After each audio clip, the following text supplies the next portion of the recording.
Did you get a bouquet with your coffee today? Did you get a bouquet with your coffee today? In coffee, bouquet means a full, rich aroma, and Maxwell House brings it to you. Close your eyes. Inhale that wonderful Maxwell House aroma. Let the aroma mingle with the flavor. You'll know at once that without this rich bouquet, no coffee can truly satisfy. Today, many brands lack that aroma so important to true coffee enjoyment. But Maxwell House is blessed with a rich abundance of it. No other coffee in the world gives you such fabulous aroma, such wonderful bouquets. Did you get a bouquet with your coffee today? Maxwell House brings you rich aroma, rare coffee bouquet you'll find in no other coffee. Get Maxwell House coffee, always good to the last drop.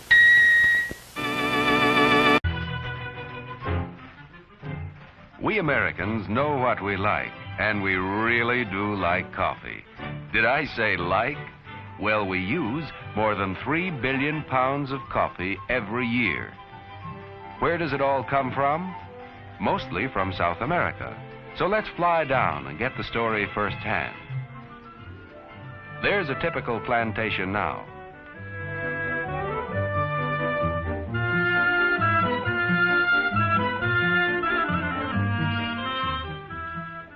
Many of the remote villages depend upon the plantations for their existence.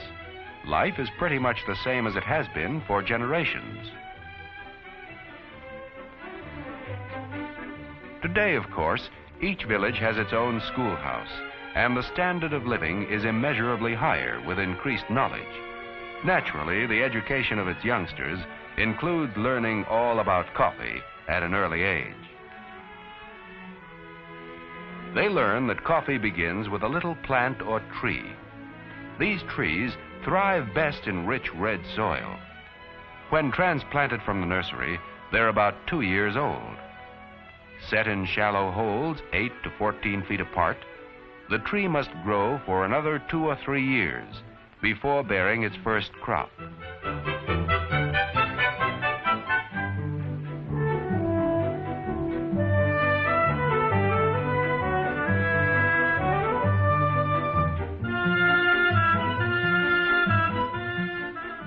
Brazil alone has more than 1 million square miles of coffee country, an area larger than all the United States east of the Mississippi.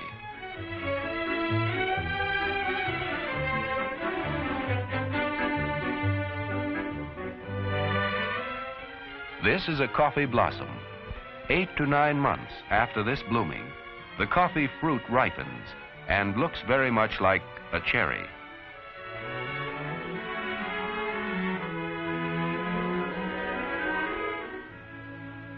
Picked by skilled workers who know just when the ripe berries should be plucked, the average tree bears enough coffee beans to make about 1 pound of roasted coffee a year.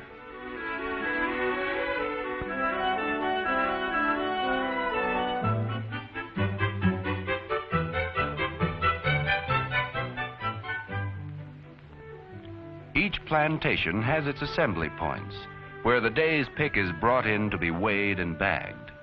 This is just one step in more than 24 major operations required in bringing your cup of coffee to the table.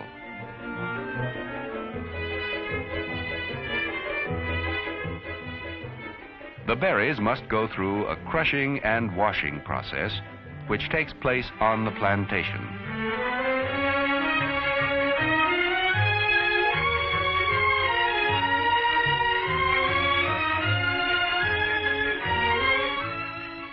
Crushing removes the protective red covering with which nature has enclosed each coffee bean. Then they are washed.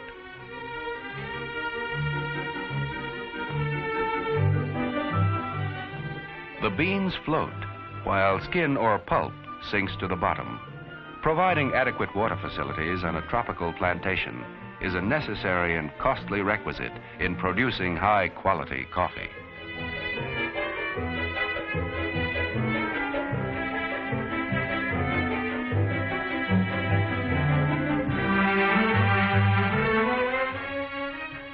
Now encased only in its final hull, or parchment, the coffee beans are spread out to dry in the sun. This takes from 8 to 10 days. Men must rake and turn the beans so that they all will dry evenly. Then, packed in bags, the dried green coffee is ready to be sent into the city.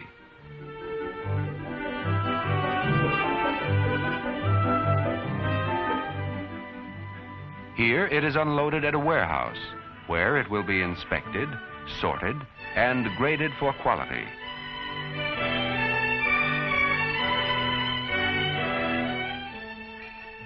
This initial grading is one of the most important operations in the selection of coffee. Today, mechanical methods are so perfected that coffee is sorted by machines with great precision.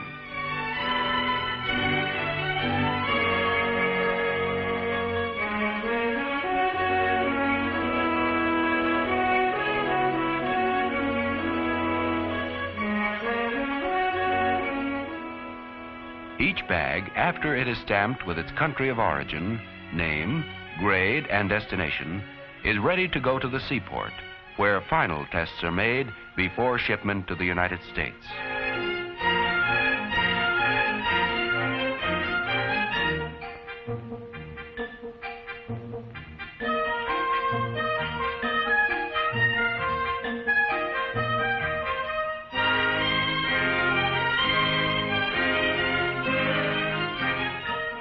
Using an instrument like an apple corer, a checker stabs each bag and withdraws a sample for testing.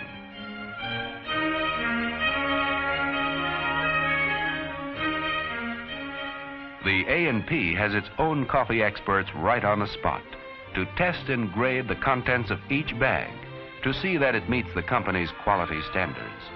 Samples are flown to the United States, together with the experts' appraisals of grade and value.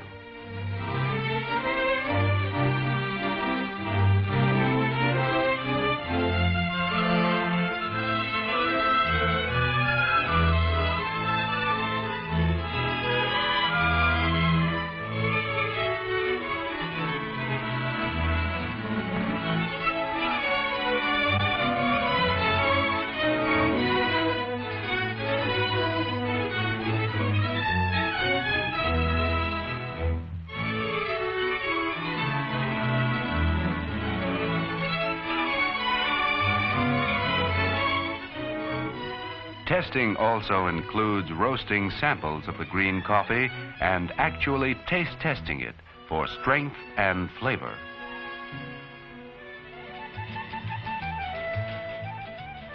Today, many of the great cities of Latin America have been built largely upon the business of exporting coffee, which is one of their most valuable commodities.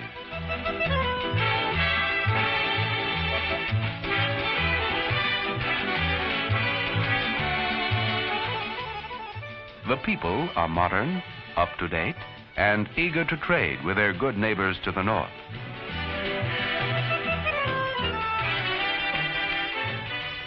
When the coffee crop is good, business is good, for coffee means the same to these people and their ability to buy the things they need as wheat to a farmer in Nebraska or corn to Iowa and Kansas.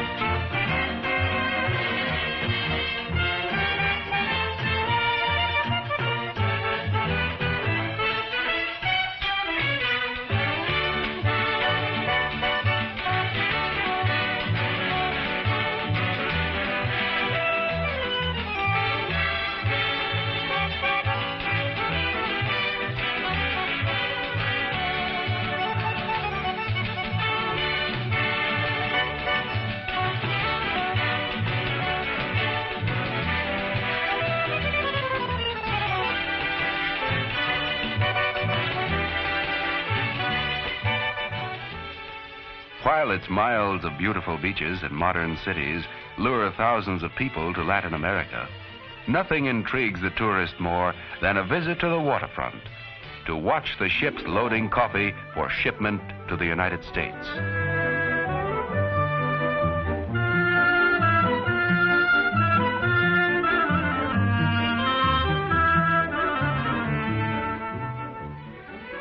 a cargo of coffee is loaded aboard ship with the same care you'd use in storing food in your home.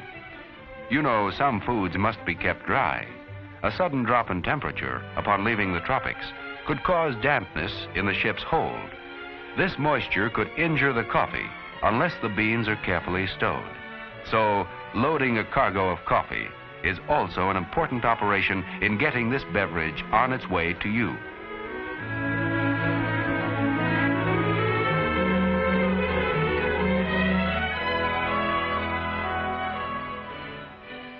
New York, New Orleans, and San Francisco are the principal ports through which coffee arrives in the United States.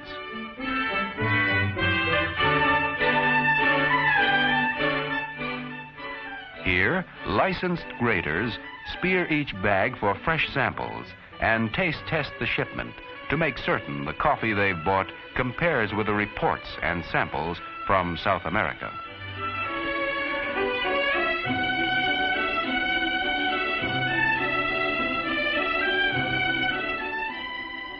Based upon the findings of these experts, one coffee is mixed in the blending machine with another to produce the bouquet, the aroma, the flavor desired.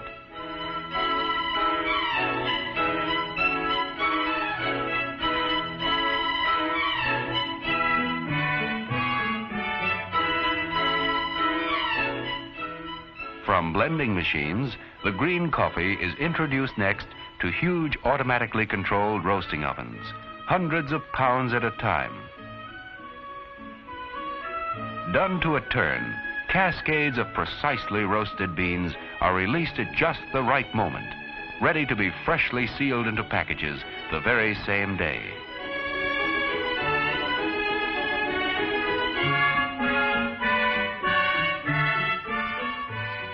In this way, you know the coffee you buy is fresh and ready to be custom ground just right for the way you make coffee.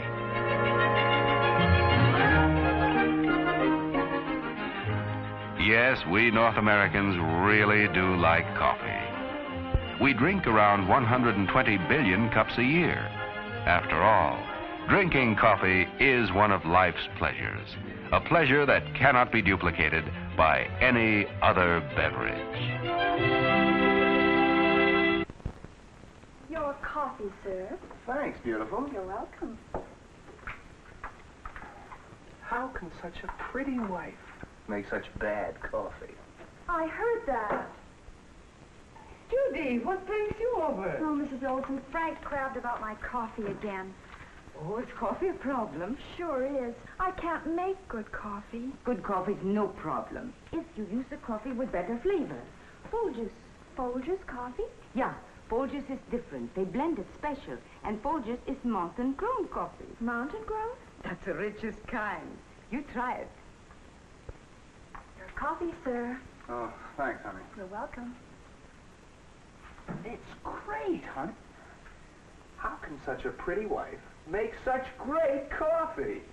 I heard that. Try Folgers, the mountain-grown coffee. Mountain-grown for better flavor.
Is this coffee? Well, no. This is coffee. Our story begins here with coffee. Its flavor caught in the closed fist of the bean, freed then by the grinding mills in an endless cascade, brewed into a beverage that is consumed in the hundreds of millions of cupfuls each day. In this beverage that has become so much a part of our lives, there is a background, a tradition that reaches deeply into the culture of many lands. Its beginning under warm tropical sun, the care and attention to which it is treated during its journey from tree to cup.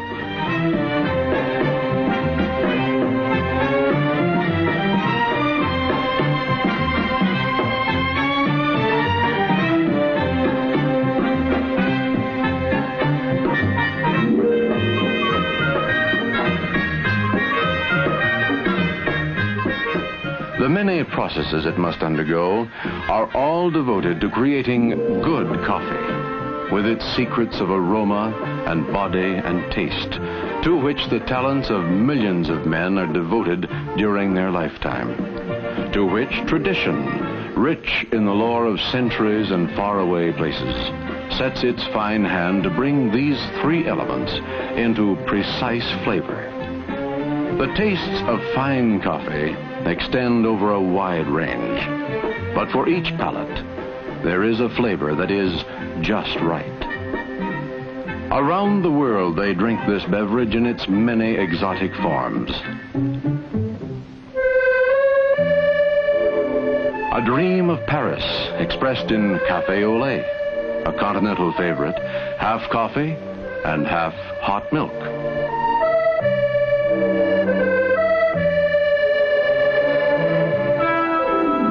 Canals of Venice and the romance of cappuccino, like café au lait, but topped with whipped cream and a sprinkle of grated orange peel.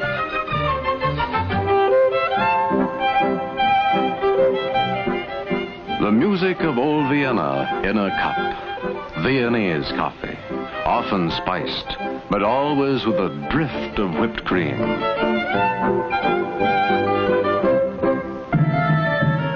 Mystery of Istanbul and the eastern lands in Turkish coffee, foam hiding the rich, sweet brew. The vigor of Latin American coffees, dark and zesty, served black in tiny cups with plenty of sugar. But always, it is coffee. How then do we make the perfect cup of coffee to our taste? Success lies in a single word: care. Three simple ingredients go into the brewing process: water, coffee, time. Care will produce a perfect result every time. The beginning is the coffee pot, and there are as many varieties and types as taste will dictate. Yet, each is intended to do the same thing in a different way, to produce perfection in a coffee cup.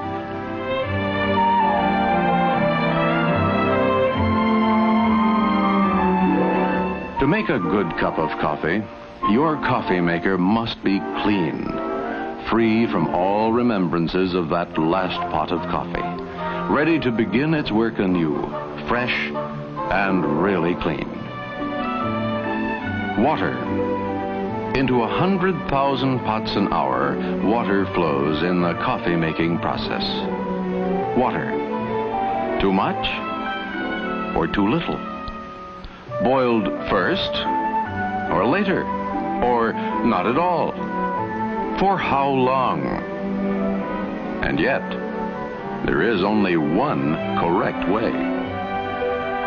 Water, the first element, carefully measured, clean and cold. 3/4 of a measuring cup for each cup of coffee, then brought to a full boil.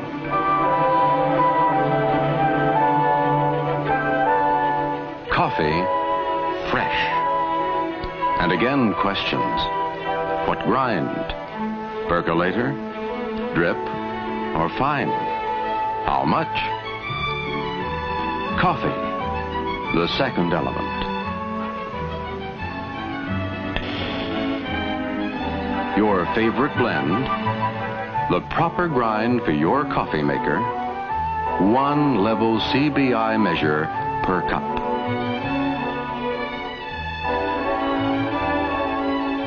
This, found in many homes, is the same as this, a Coffee Brewing Institute approved measure. So whether you use one or the other, the measurement will be the same, and it will be accurate.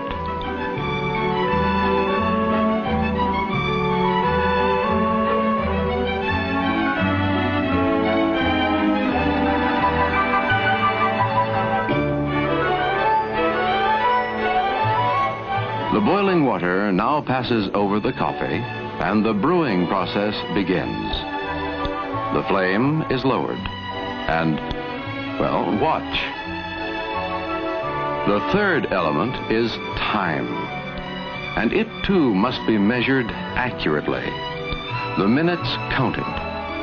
The flavor will emerge as the process continues. The taste of coffee heightens and increases until all that is good has been extracted. In this method of brewing, percolator, 6 to 8 minutes over gentle heat, and then the liquid is coffee.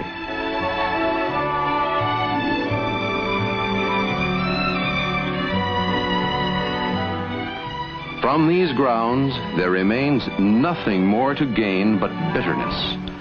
No amount of cooking can extract another ounce of good taste, not another iota of good flavor.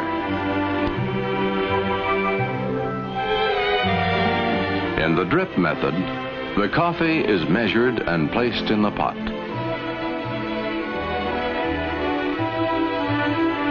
The water, carefully pre-measured and brought to a full boil, is poured, still boiling, over the coffee.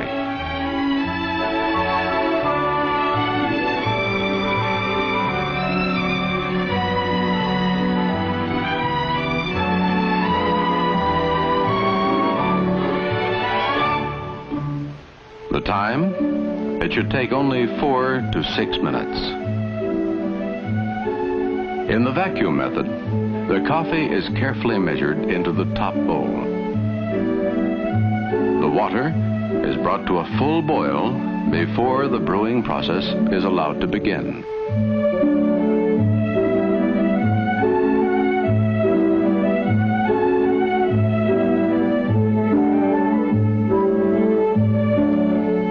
The time? Not more than 3 minutes after the water and coffee are in contact.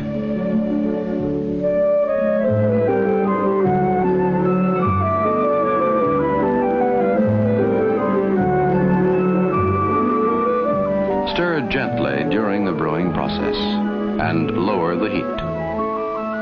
That's all there is.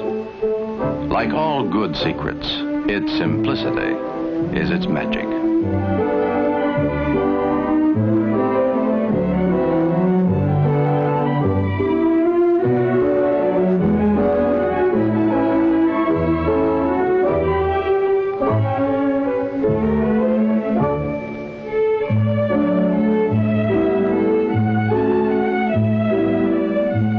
The incomparable goodness of coffee has now been captured in a cup. It has substance, a body to go with its aroma and its taste. When prepared this way, it will be perfect every time. 3 magic ingredients. Water, fresh and carefully measured.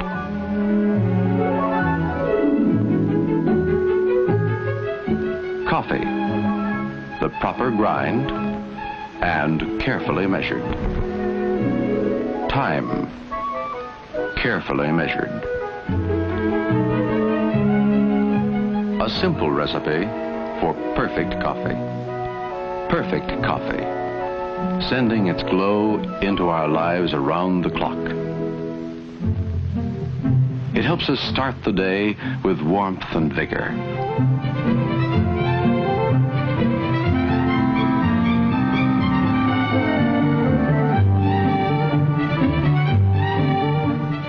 pleasant spur to the morning's work.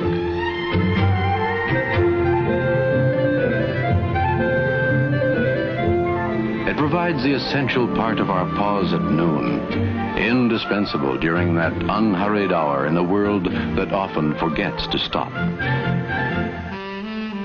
In the romance of evening, when young dreams glow softly, coffee is always a perfect companion.